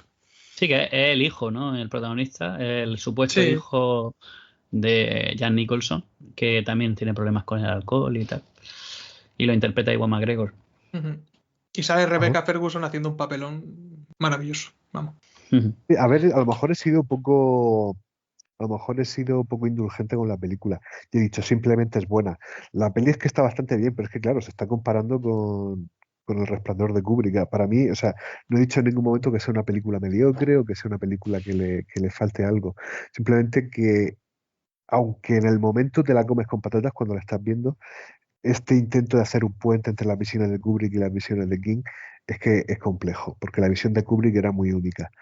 Esto es algo que le sale bien, por ejemplo, a Villeneuve, pero no es fácil. O sea, le sale bien cuando hace más tarde la secuela Blade Runner y tal, pero estos movimientos siempre son muy arriesgados y cualquier cosa puede hacer que salgan mal. Sí, de hecho, cuando mejor funciona Doctor Sueño, cuanto más se aleja de intentar ser una secuela de Resplandor, intenta contar su propia historia, ¿no? Y su propia, correcto. Su propia movida, sí. Aún así, creo que ese ejercicio, que es lo que tú dices, que es muy difícil, creo que lo supo resolver más o menos bien. aunque es lo que comentaré, muy complicado. Intentar aunar esas visiones de Kubrick, de la obra de Kubrick y tal. Pues yo, si hablamos de adaptaciones, ya cerramos con esto. Si no tiene Silver algo más que aportar. A mí me encantó La Zona Muerta, porque soy un fan de Cronenberg tremendo y esa peli es de las mejores que tiene bajo mi punto de vista. Y además me gusta mucho La Mitad Oscura. Lo hace muy bien Michael Rooker y también lo hace genial Timothy Hutton.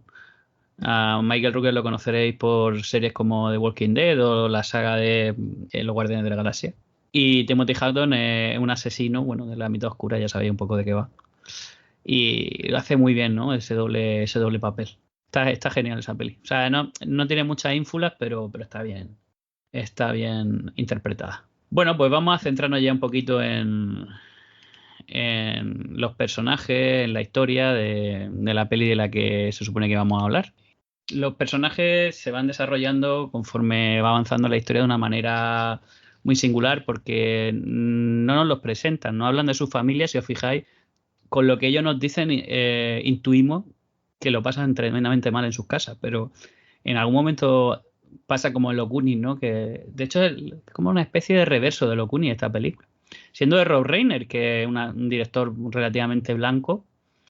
Cuando digo blanco me refiero no al color de su piel, sino a su tono y a su forma de interpretar el humor y la crítica. Siendo Richard Donner el director de Los Goonies mucho más cañero, sin embargo le queda una película más naif al propio Richard Donner con Los Goonies, y Cuenta conmigo, aunque es una película cómoda formalmente, sin embargo por dentro tiene un halo y una atmósfera así muy melancólica. No sé si habéis visto Rebelde de Francis Ford Coppola, una película mucho más mucho más dura, más dramática, evidentemente no tiene nada que ver, pero me da la sensación que Los Goonies sería comparable a Rumble Fish y esta Rebelde, ¿no? Esta es mucho más melodramática y la otra es más fantástica, ¿no? Parece ser que Rumble Fish y Rebelde son como una especie de biología involuntaria o quizás voluntaria, ¿no? Y yo veo que Los Goonies y esta película tienen, además se suceden prácticamente, me parece que Los Goonies es del mismo año, del año anterior. De hecho, yo he visto muchos paralelismos ahí entre Los Goonies y esta. Por ejemplo, el típico, el niño gordito que es el que es la víctima, ¿no? de las burlas. Sí. Están en las dos, ¿no? Sí. En uno es Gordy y en el otro, en la de Los Goonies es Gordy y en esta es el... Bueno, el otro... Tesio era, ¿no? O Bert, sí. Sí, de hecho el Corey Feldman en esta, tanto en Los Goonies como en esta, hacen un papel bastante similar. Sí, o sea, sí. Del tipo chaval que habla mucho, medio así un poco fuera de... que se le va un poco la cabeza. Pues aquí también, es decir, le comparte ese mismo tipo de personaje también. Sí. Y no sé si ese también paralelismo de que están buscando ciertas aventuras, o que en el caso de Los Goonies es un poco más fantástica, ¿no? Y hay quizá más elementos de peligro, pero que le da un poquito más de juego, ¿no? Mientras que en esta es un poco más, pues, más suave, ¿no? También más aventura, también elementos de peligro con las que se cruzan y demás, aunque la finalidad es un tanto diferente.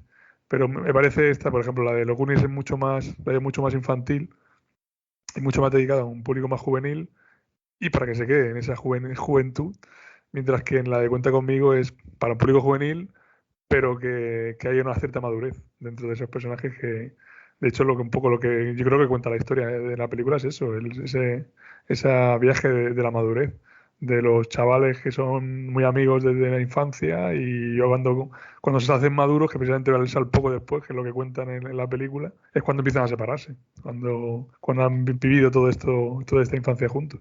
Parece más genuina esta, porque creo que esta parte de un relato mucho más potente. Es un personaje muy parecido, pero también se parece un montón el protagonista.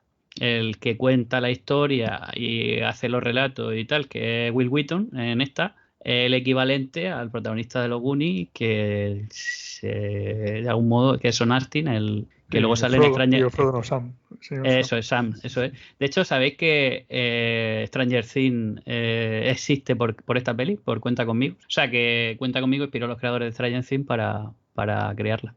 Sí, es que se parece mucho. O sea, también son 4 niños. Si os fijáis en los arquetipos de personajes que aparecen en una y en otra, pues sí, el chico gordito, gracioso, el que cuenta una historia, que también aparece en Los Goonies. Luego el que es el líder, que es como el Will el sabio, ¿no? En fin, es un poco del palo.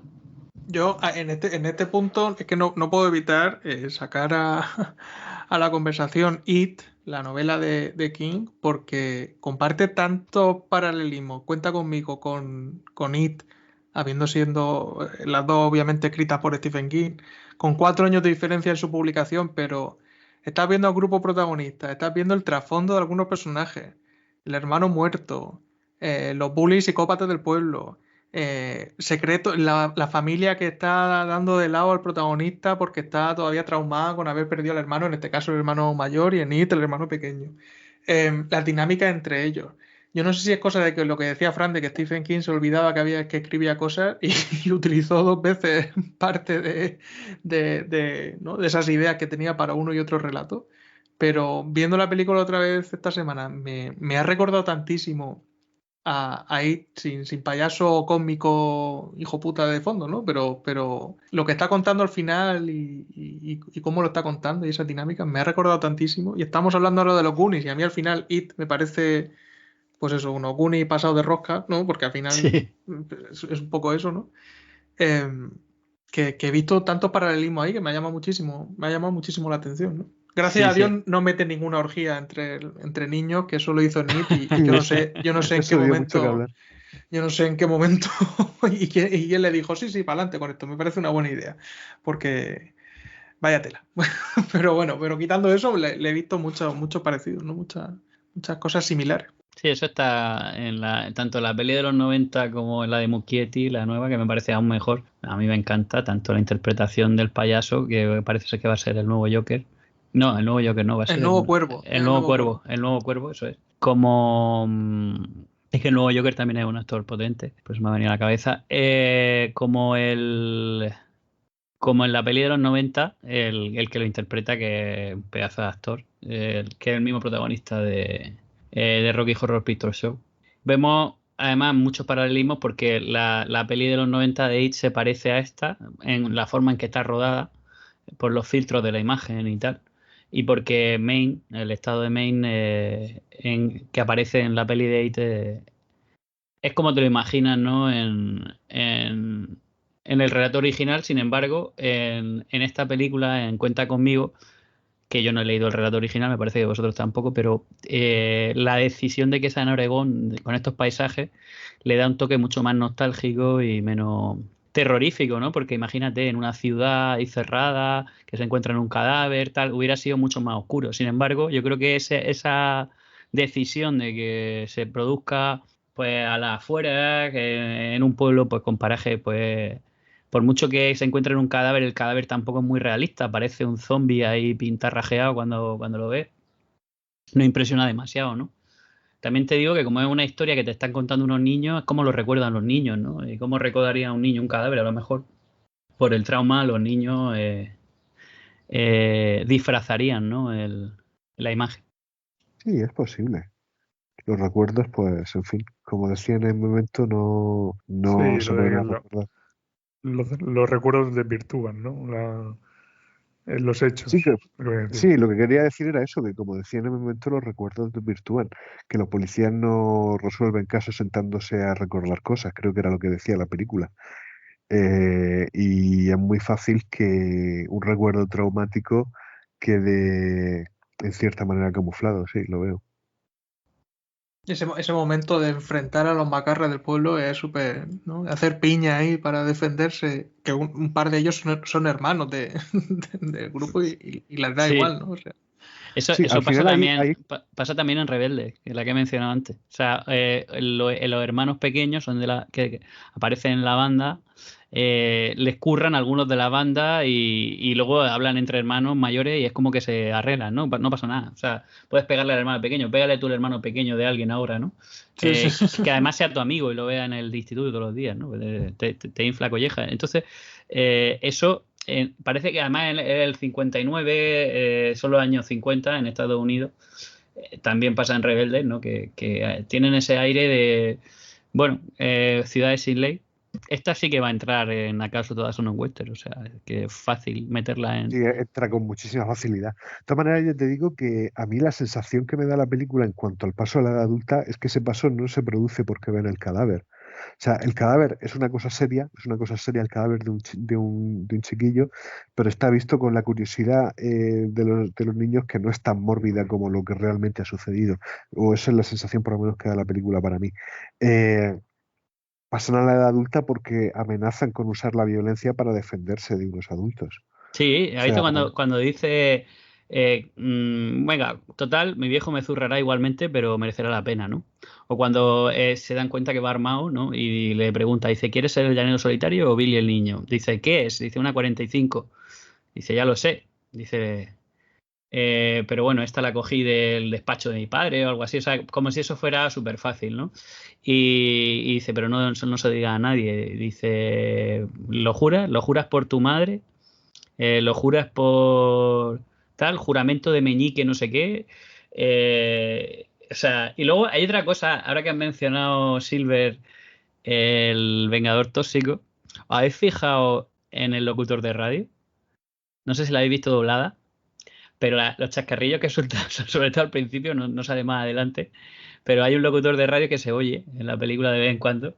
Y dice una frase que me hace mucha gracia, que dice, siguiendo el hilo del vinilo.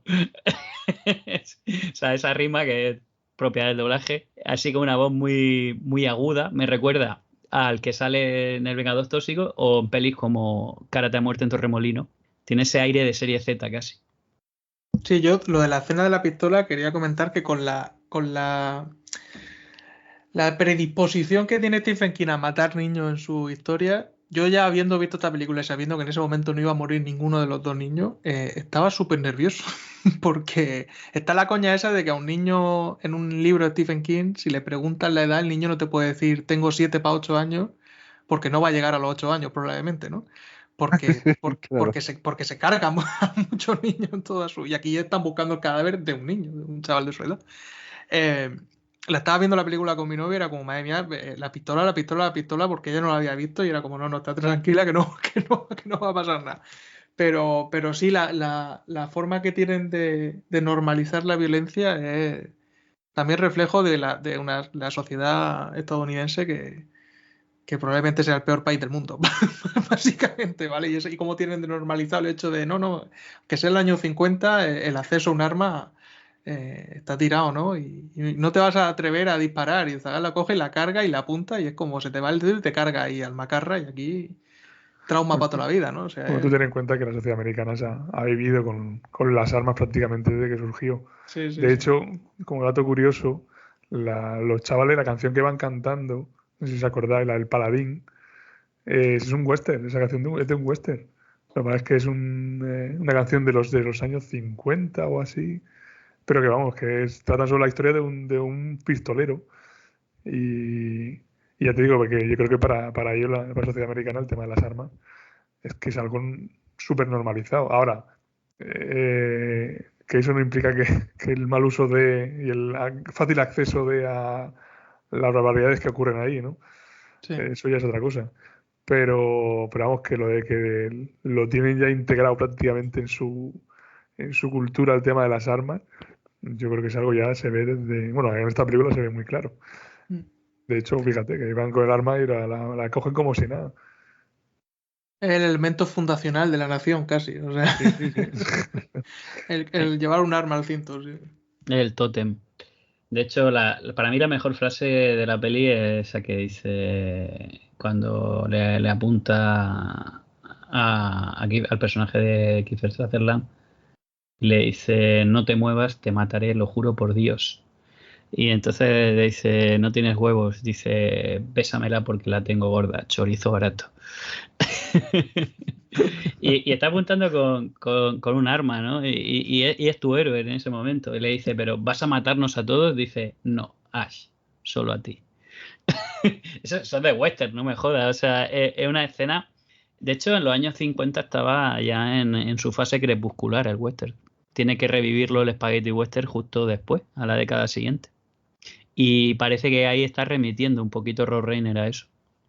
No, A lo mejor es una fumada mía. La frase esa de bésamela, la tengo gorda, le sorprende hasta el colega que luego se repite. Dice, bésamela que la tengo gorda.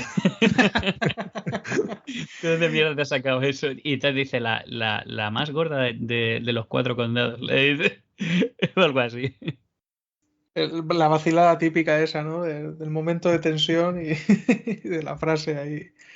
Y luego hay otra cosa que me gusta mucho, que es que el protagonista es creador de historias, ¿no? Y casi que puedes ver un poco al propio Stephen King reflejado, ¿no? Haciendo un paralelismo ahí con su protagonista.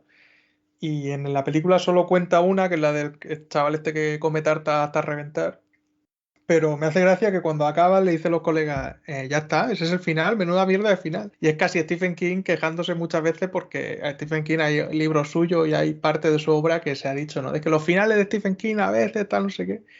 Y parece que es una coña ahí un poco meta-referencial, ¿no? Es decir, Es una no soy, autocrítica. no soy el único al que le cuesta cerrar la historia, ¿sabes?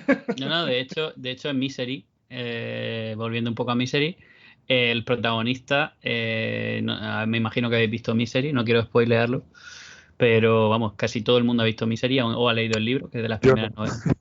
Bueno, No la he pues visto. tápate o silénciame o Misery, el protagonista también es un escritor de bestseller y tiene un accidente al inicio de la película y una enfermera que está bastante mal de la azotea lo coge, lo rescata, lo salva y lo cura, ¿no? Le dice que no puede llevarlo a un hospital, el tío se queda ahí, se va dando cuenta poco a poco que la tía es una fanática, dice que es su fan número 1 y claro, él al principio de la peli ya te dice que está harto del personaje y que lo va a matar, que ya lo ha matado. De hecho, ya ha terminado prácticamente la última novela de la saga. Entonces, la fan esta le dice que quiere leer su novela y cuando se da cuenta que ha matado al personaje, bueno, le obliga a que lo tortura y que reescriba la novela porque ella quiere que viva y que sigas hablando de un poco de esa tragedia de Cervantes con el Quijote, que llegó un momento que se cansó del Quijote o de Conan Doyle con Sherlock Holmes, ¿no? Que estaban ya hasta los cojones ya de los personajes y todo el mundo querían que siguieran hablando de él. Y King adelantándose a los fans tóxicos de redes de películas y de series y tal, que pueden llegar a ser tremendamente tóxicos y acosar a guionistas, a directores, actores, o sea, siendo un visionario ahí también. Sí, lo ha vivido seguramente por carta, pero también habrá ya vivido amenazas y cosas así. Probablemente, sí, probablemente. Bueno, yo creo que la película es fascinante, podríamos estar aquí hablando horas y horas sobre ella. No es un peliculón, pero sí es una película, como digo, fundacional y generacional. Podríamos, ya que llevamos hablando de ella más de una hora, podríamos pasar ya un poco a nuestras escenas favoritas y a nuestras escenas hateritas. Voy a empezar por Silver y te permito que te explayes, que no has hablado demasiado. Y vamos a empezar, siempre nos gusta decir la que menos nos ha gustado para dejar buen sabor de boca. Así que, ¿cuál sería tu escena haterita? Pues mira, la que menos me ha gustado, se ve que yo como estoy contra el tabaco infantil, bueno, el tabaco en general, ya el hecho de ver el de los chavales tan jóvenes, o sea, con 11 12 años, fumando ahí como carreteros, pues eso me sentó bastante mal, por cierto. Que al principio de la película están ahí en la casa del árbol y se ponen a fumar ahí mientras están jugando y tal. Pues eso, no sé, eso me dio... No me gustó nada, es decir, dio como un mal mensaje, ¿no? Como diciendo, mira, los chavales se divierten, no voy a divertirse mediante el tabaco como un aliciente más. Aunque sí es cierto que luego no es que sea el hecho de fumar por fumar, sino fumar mientras están jugando. Pero no sé, ser tan pequeños, bueno, para mí son demasiado pequeños, 12 años ya con tabaco me parece excesivo, ¿no? Aunque bueno, en Stephen King sabemos que, que no es precisamente el que destaque, ¿no? Porque los chavales hagan cosas demasiado adultos, ¿no? Pues esa fue la escena que más me disgustó de todas. Y la que más me gustó fue la de, aunque sí es cierto que la veo prescindible en el sentido de no la historia en sí, es el tema pero sí la escena, es decir, sí la recreación, que es el tema de lo del culo grasa, lo de la historia de la vomitona de culo grasa. Me reí mucho con ella, aunque también es cierto que hay momentos, no es una escena recomendable ver mientras estás comiendo, ¿no? Pero me pareció muy cómica Y a pesar de que hay veces que algunos de los vómitos son un poco cutres, ¿no? Está muy mal hecho. Se nota que están escupiendo más que vomitando. Tiene un punto la hora chanante, ¿no? Como... Sí. Los Monty Eh, Python, no recordaba la escena de los Monty Python del restaurante Sí, de lo del sentido de la vida, ¿no? Cuando está el Claro, tío. exactamente. Sí. Sí, algo así me recuerdo, pero más bestia, ¿no? Porque esto es en plan. Me recuerdo más sobre todo a la escena de Este chico es un demonio 2, cuando hace la gran vomitona esta de que mete los chavales ahí en el parque de atracciones y le pone a tope y empieza a dar vueltas y luego empieza a vomitar a todos y todos vomitándose entre todos. Me recuerdo un poco a esa escena, solo que era la de Este chico es un demonio, me resultó incluso más bestia todavía. Pero sí, me reí mucho con la escena de culo grasa. Muy bien. Joaquín, tu turno. ¿Cuál es tu escena haterita? A ver, no haterita, como dices tú, pero hay una que no sé si por cómo está rodada o porque es un tropo así, una escena que se ve en muchas pelis y que se abusa un poco de ello, que es lo del puente con el tren a punto de llegar y ellos corriendo y tal. Ujú. Que no sé, era como que habiendo utilizado el recurso de la pía y el tren hace un momento para que te enseñen que el chaval, que es el hijo del militar, está bastante ido de la cabeza y tal, utilizarlo para lo de, ay, que viene el tren, que nos pilla, tal, saltar en el último momento. Era como que, no sé, que me parecía una escena de una película diferente. Me chocó un poco ahí. Tampoco es que no es que me la odie ni nada de eso, pero no. Si tengo que elegir una, pues me voy a quedar con esa. Ujú. Y luego que me guste mucho. Perdona, dime. Esa escena, esa escena se hizo con doble, si os fijáis, Sí. cuando corren, se nota bastante, y las ópticas que utilizan hacen que el tren parezca que está más cerca, pero está más lejos, ¿no? Y todo lo hacen con óptica, evidentemente no hay efectos especiales, al menos digitales. Y es verdad que son escenas muy parecidas, aunque distintas. En una uno provoca la escena y el otro, en la otra, es que tienen que cruzar por ahí para llegar a donde quieren llegar. Entonces es como, en ese sentido es como un western también, porque es como que tienen que cruzar por un sitio peligroso donde puede en cualquier momento aparecer el tren. Pero sí, te entiendo. O sea, se hace como un poco repetitiva ambas vistas en un tramo de media hora más o menos. Y luego la que más, o de las que más, probablemente la despedida, cuando llegan ellos ya al pueblo después de haber avisado y después de haber solucionado la movida y vuelven de su aventura y tal. Y hablan de que se verán en el instituto y yo no sé si voy a ir al instituto, si me van a dejar, tal, no sé qué, se despiden y te cuentan lo que ha pasado con cada uno de ellos, ¿no? No sé, es como, pues ese paso no a la vida adulta, porque todavía son niños, pero como ese paso de etapa, ¿no? En su vida y como a veces, pues las amistades que uno tiene de niño, pues luego las va perdiendo o van evolucionando o se reencuentran con el tiempo. Entonces esa despedida y la vuelta al presente con el Richard Dreyfuss ahí, con su personaje consiguió ser escritor y está viendo a sus hijos que le están pidiendo que le lleven para ir a pescar o a jugar, no sé qué movida y tal. No sé, todo eso de tramo final me gustó mucho. Me parece que le da un cierre, un empaque muy guay a la peli. Ese Richard Dreyfuss, ¿no? Un poco soñador, que nos recuerda a Richard Dreyfuss de Encuentro a la tercera fase, ¿no? También un poquito. Bueno, Fran, cuéntame o cuéntate, póntenos. ¿Cuál es tu Bueno, escena haterita? ¿Y cuál es tu favorita? Bueno, pues yo tenía preparada como escena jiterita precisamente la escena que ha mencionado Silver, la escena del tabaco por lo mismo, porque me choca mucho ver a niños fumando, porque yo estoy dejando de fumar y eso también me predisposiciona a ser jiterito con el tabaco.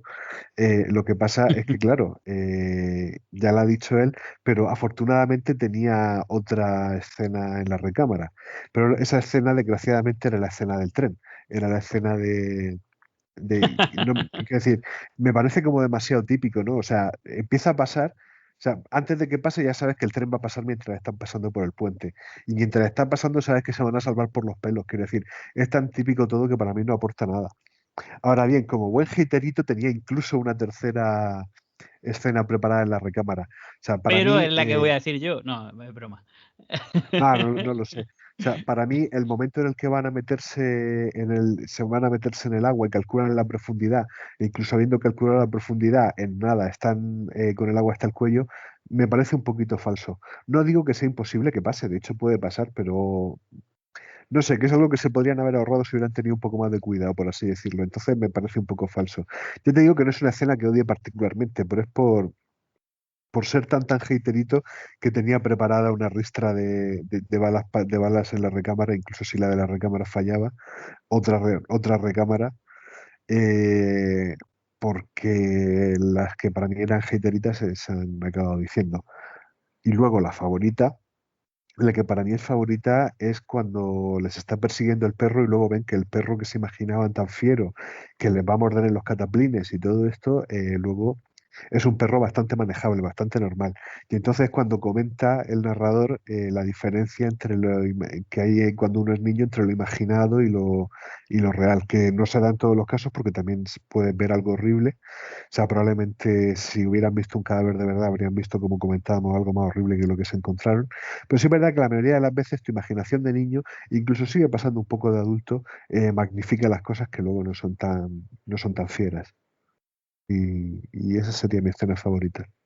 Bueno, Me hace mucha gracia, perdón, Hilario, que lo dejen tirado al protagonista cuando llega al desguace y no están sus colegas, que han salido corriendo y se ve él solo con el perro, con ese perro que solo ataca los huevos de la gente, ¿no? De los tíos. Esa escena es maravillosa. O sea, cuando ve el perro que de verdad le está persiguiendo, es maravilloso. parece que la infancia de Stephen King está rodeada de perros que eran peligrosos, ¿no? Pues tenemos Cujo, tenemos esta. Yo también he tenido mis traumas, de pequeño con los perros. Fíjate que les tengo cariño, pero de pequeño siempre había algún perro en el pueblo bastante peligroso, sobre todo porque los dueños eran también bastante malhumorados. Un poco como la escena esta del Señor de los Anillos, ¿no? De cuando le roban la seta en la aldea de Brin, creo que, un poquito antes, los Camos, creo que, al vecino este y los persigue con un perro y tal. Eso es muy parecido a lo que vemos aquí. Imagínate cómo será el tamaño de un perro para un hobbit, ¿no? En proporción.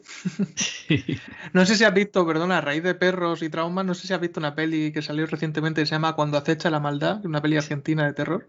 Es buenísima esa película, pero Pues, no la he visto aún. ya Tengo una hablamos, todo el mundo habla maravilla y tengo unas ganas de verlas que no veas. hablamos cuando la veas. Llámame cuando la veas. Sí, tengo unas ganas que te cagas. O sea, de hecho, tú la has visto, Fran, ¿no? ¿O es cosa mía? O al menos has visto la de la otra, yo te la dije de... Yo te dije que iba a ir al Festival Sombra de Murcia para verla. Lo que pasa es que me surgió un plan y al final no fui. Pero me quedé con las ganas y la veré por otros medios, por supuesto. ¿Puede ser que estuviera en Netflix o esto me lo estoy inventando? Ahora mismo, que yo sepa, no. Que yo sepa, está. Claro, si está todavía en los cines, no sé Estuvo en cómo. cines pero tú no tuvo un recorrido muy grande y creo que ahora mismo está en. No sé si Movistar Plus la puso y se puede comprar por Blu-ray.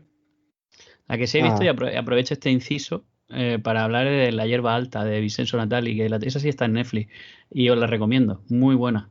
También es de Stephen King, una estación de Joe Hill. La hierba alta. Vincenzo Natali, el director de Cube, y también de uno de los episodios más celebrados de El Gabinete de Curiosidades de Guillermo del Toro. Si os gustan las antologías de terror, os recomiendo que veáis esa antología. Y por supuesto, ¿Cuál dirigió él? el de la rata. Ah, sí. De esa serie, el de la autopsia es, obra maestra, o sea, ese capítulo es... Sí, el de la autopsia es cojonudo también. Bueno, a mí me gustan todos. Me gusta mucho esa antología, de lo mejor que tiene Netflix. Atención, spoiler. Aquí se cayó el micro cuando mencioné a Carrie. ¿Casualidad? Y no hemos mencionado nada de Carrie. La primera novela y una de las mejores adaptaciones. Pero bueno, como digo, no podemos tirarnos 2 horas hablando de Stephen King y de sus adaptaciones. Ya más adelante le daremos pistas a cualquiera de ellas. Voy a decir yo rápidamente mi escena haterita. Era la que ha mencionado Fran, no es broma. pero por distintos motivos, porque me parece muy asqueroso eso de que una sanguijuela se te meta en los pantalones y tal, y bueno, en este caso los calzoncillos del chico. Además me resulta muy acomplejante, ¿no? Me pongo en la piel del chaval ahí en calzoncillo. Así a esas edades tiene que ser, incluso ahora, quiero decir que tienes en público que sacarte una sanguijuela de los calzoncillos, pues no es plato de gusto. Es una escena que está muy bien hecha, o sea, transmite mucho, pero precisamente por lo bien hecha que está, me parece muy, muy, muy desagradable. Sí que es verdad que no es la única así. Cuando has mencionado antes que Stephen King parece ser que tuvo una mala experiencia con las sanguijuelas y por eso la plasma un poquito ahí en la película. Ujú. Una película, en su novela imagino que luego fue adaptada. Pero la experiencia traumática que tuvo con las sanguijuelas fue igual que la que le ocurre al protagonista No lo sé. o solo fue rollo que le picaron un poco y ya está. No he Pues eso no lo sabes. profundizado. No he profundizado. No. Habría que investigar, o quizás no, o quizás deberíamos dejarlo. Pero bueno, no sé. O sea, a lo mejor a Stephen Eh, King nunca le tocó una sanguijuela, que el poeta es un fingidor. Quiero decir que el sí, artista a veces es posible que no sea literal. Pero si es literal, pues quién sabe. O sea, yo solo de imaginármelo me da bastante repelusa. Sí que es verdad que en los pueblos del condado de Maine y en los pueblos donde se ha criado Stephen King y tal, me cuadra bastante. Pero no tengo ni idea. O sea, aparecía en una lista de curiosidades de la película. Bueno, decía, mi escena favorita es la escena final, en la que encuentran el cadáver. Parece que hay algo como de redención. Hay una cosa que no me gusta mucho de Stephen King, tiene un punto de moralista y puritano. Aunque a mí me gusta mucho cómo escribe, cómo ambienta todo, pero siempre hay algo religioso y de culpa y como de redención, pero precisamente su mejor obra hasta cine y tal, según IMDb, Cadena Perpetua de Samson Redemption, y la mejor película de la historia del cine, según IMDb, por puntuación. Y es un poco eso, lleva al extremo, pero por contra tiene la culpa se torna en esperanza y en una motivación potente que hace que el hombre sea capaz de atravesar lo que atraviesa con un martillico de gemas, como si fuera un proto Minecraft. eh, Poquito a poco, ahí dándole todos los días, detrás del póster además, lo cual es muy ingenioso. Pero es cierto que a pesar de eso, esas expiaciones cuando eres niño, que si fueran un capítulo de Padres Forzosos, pues tendrían al final una escena en la que saldría: Michelle, ¿qué vas a hacer la próxima vez? Perdóname, papá, no me he portado bien, ¿no? En vez de ser así, tan moralista, aquí lo que te está haciendo ver es que los niños han pasado la edad adulta. Me decía Frank que te parecía la mejor película del paso a la edad adulta que se había conseguido en cine. Estoy totalmente de acuerdo. En ese sentido es más potente que los Goonies. Los Goonies me parece una aventura más potente como aventura, pero esta película me parece más potente como transición, como acto de catarsis. Sí, hombre, yo había dicho más bien la más arquetípica, aunque probablemente sea la mejor. Lo que sí creo, esto ya es por humildad de espectador, que me faltan películas por ver para saber si es la mejor. Pero si no es la mejor, como mínimo debe estar entre las mejores, dentro de lo que creemos plasmar. Digo que, mira, que a pesar del mensaje que transmite la película, que es un poco triste, ¿no? Como diciendo, amigos solo hay en la infancia, amigos de verdad, ¿no?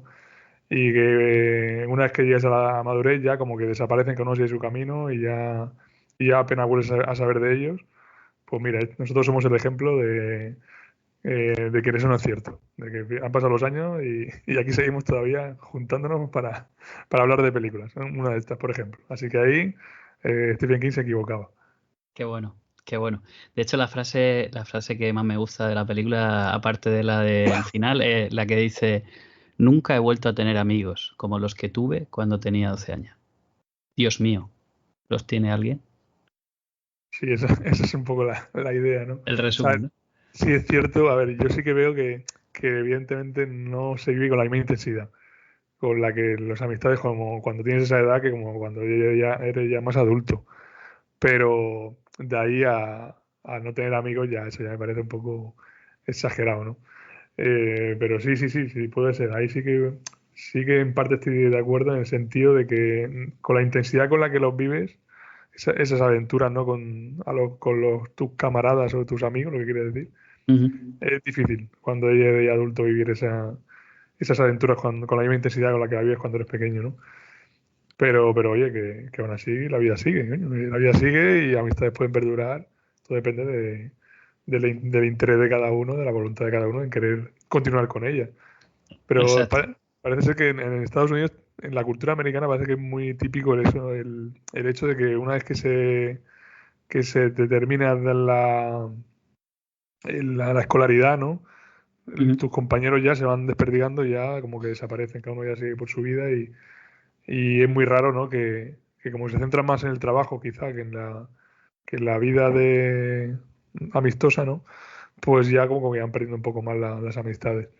Pero bueno, aquí también se está un poco implantando ese tipo de cultura también de dedícate a Sí, trabajar por y los desgracia sí. amigos son un complemento, ¿no? Sí, las relaciones sociales se están enfriando y volviendo cada vez más huecas y más, digamos, más estancas, ¿no? Como que hay un tiempo para disfrutar, otro tiempo para trabajar, otro tiempo para las redes sociales, otro para los videojuegos, otro, como si todo no estuviera conectado y en realidad sí lo está. Y Stephen King refleja muy bien, y los directores que lo han adaptado, que eso no es así, que todo forma parte de la misma cosa y que hay algo nuclear que une a las personas, en este caso es la amistad de muchos años atrás, y yo creo en ella. Yo soy de esa generación, soy un millennial, pero de los primeros, casi de una generación X, no soy de la generación X de milagro, y de hecho, como soy de Murcia y de un pueblo muy pequeño, llegó muy tarde toda la cultura de los 80 a mi pueblo, con lo cual podría considerarme casi de la generación X, porque por unos poquitos años no lo soy. O sea que sí. Tú eres del 84, ¿no? O por Soy ahí, del 83. 83, pues mira, pues prácticamente la misma generación que la mía. Yo soy del Mm. 84, o sea que Sí, eres sí, sí. un año mayor que yo. Sí, sí, sí.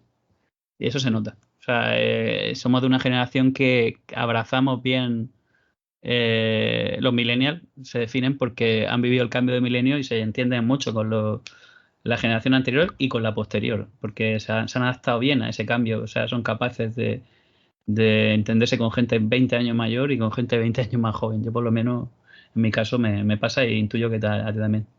Sí, sí, sobre todo con los chavales. Es que soy profesor y imagínate, que tengo que estar con chavales todos los días, como No bien tiene quien más dice. remedio. Qué guay. Bueno, pues Me nada, suelo llevar tío. bien con ellos. Sí, sí, sí. Bueno, vamos a acabar, por supuesto, dando las gracias. Muchas gracias, Silver, por estar una vez más con nosotros. Nada, a vosotros, ya sabéis que para mí es un placer. Así que siempre que me necesitéis para lo que sea, menos para daros dinero, para todo lo demás, Mastercard, ¿no? Aquí Sí. estoy. Dice, me estoy quedando, sin batería, cualquier cosa Bizum, ¿no? Y muchísimas gracias a ti, Joaquín, también por... No se ha oído a tu perrito ladrar al final. No, se ha portado bien. Se ha quedado ahí Roque y se ha portado bien. Nada, yo ya cada vez que me llame, cuenta conmigo. Bueno, yo creo que la turra que le hemos soltado al perro también ha hecho que se Ha duerma. ayudado, ¿no? Sí, puede ser. Sí, ha sido como, narcolepsia. Siempre acabamos con, bueno, por supuesto a ti, muchísimas gracias también, Fran. Me ha encantado tu Bien. sección de Stephen King y como siempre, pues te lo has currado mucho. Muchas gracias. Gracias, Hilario, por esta oportunidad. Creo que seguirá viniendo esta oportunidad que te da el Hemos pasado el productor. periodo de prueba, está bien. Sí, sí, sí, el señor productor. Siempre acabamos con una frase. Creo que esta es la más apropiada para esta película, siendo de otra peli muchísimo anterior. Es una peli musical, El Mago de Oz. En el momento en el que Dorothy cruza ese mundo de sueño y pesadilla, más que de sueño, hacia esa ciudad donde se ve esa aldea, donde luego están los enanos cantando y tal. Se queda mirando aquello y dice, Toto, I have a feeling we're not in Kansas anymore. Que aquí se tradujo como, Toto, hacho, me parece que esto no es Kansas, hacho, ¿sabes? No, eso fue en la versión murciana. Muchísimas gracias, chicos. Espero que os lo hayáis pasado bien. Un abrazo. Un abrazo. Hasta Adiós. luego. Lollipop, lollipop, oh, lolly, lolly, lolly, lollipop, lollipop, oh, lolly, lolly, lolly, lollipop, lollipop, oh, lolly, lolly, lolly, lollipop. Boom, boom, boom. Lollipop, lollipop, oh, lolly, lolly, lolly, lollipop, lollipop, oh, lolly, lolly, lolly, lollipop, lollipop, oh, lolly, lolly, lolly, lollipop. Boom, boom, boom. Call my baby lollipop, tell you why. His kiss is sweeter than an apple pie. And when he does his shaky rock and dance, man, I haven't got a chance. I call him lollipop, lollipop, oh, lolly, lolly, lolly, lollipop, lollipop, oh, lolly, lolly, lolly, lollipop, lollipop, oh, lolly, lolly, lolly, lollipop. Permíteme un inciso, eso, cuando has dicho Mojoncity me he acordado de Mojoncito Simon, no sé por qué, me he asociado Mojoncity a Mojoncito. If you had a choice, you'd be your pick, but lollipop is mine. Lollipop, lollipop, oh, lolly, lolly, lolly, lollipop, lollipop, oh, lolly, lolly, lolly, lollipop, lollipop, oh, lolly, lolly, lolly, lollipop. Pues nada, pues esto quedará también constancia de este documento. Lo meteré en algún momento de la... Lo meteré ahí cuando haya un Cuando bypass quede en bien. un momento, Sí, algún comentario ahí que... O yo qué sé, con los postcréditos, ¿no? En las tomas falsas. sí, sí. Lollipop, lollipop, oh, lolly, lolly, lolly, lollipop, lollipop, oh, lolly, lolly, lolly, lollipop, lollipop, oh, lolly, lolly, lolly, lollipop.